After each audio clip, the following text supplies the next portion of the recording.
Etxen betidanik, zen aita jaio zen Zamartzeko monastegian, familia bizi zen hor Aralarreko maldan, eta bere osaba zen 45 urtez, Aralarreko apaiza izan dena Inozentzia Ayerbe, orduan familia dauka lotura handia Aralarrekin eta San Miguelekin.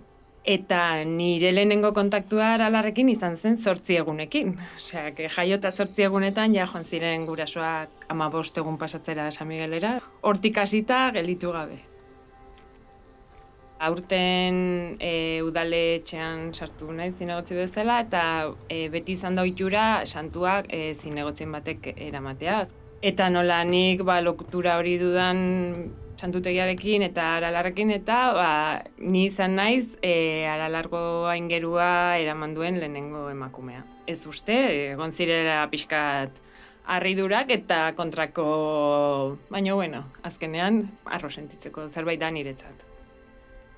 Bere altuera du, baina da nahiko oinez juteko atsegina, ez daude aldapa hundirik, orduan ibilaldi txikiak egiteko oso ongi dago, familia asko juten dira adibidez, eta gero naturaz aparte daude trikuharri asko, Nafarroko edo Euskadiko trikuharri gunerik garrantzitsuenetakoa da.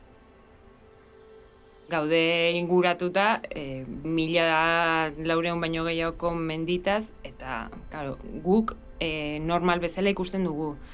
Baina jendea etortzen da eta esaten du, ze tokia ez? Eta adibidez juten gara Alpetara eta esaten du, ze mendia, eta igual ezin da konparatu, baina azkenean eskala txiki batean berdine izan daiteke.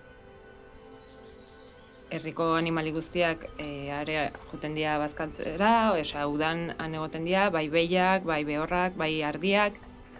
Orain dagoen bezala mantentzen bada, ez aitea xeola, zeren azkenean mendi guztitan gertatzen den bezala, ez animaliak desagertzen ari dira, eta bideak ixten dira, eta pena da, ez? Beti biligaren tokitan, beti larreak ziren tokitan, eta orain dena sasiz beteta ikusita, hori pena da, eta orduan hori frente egiteko igual zerbait pentsatu beharko da, ez dakit, orain dagoen bezala mantentzen bada, kontent.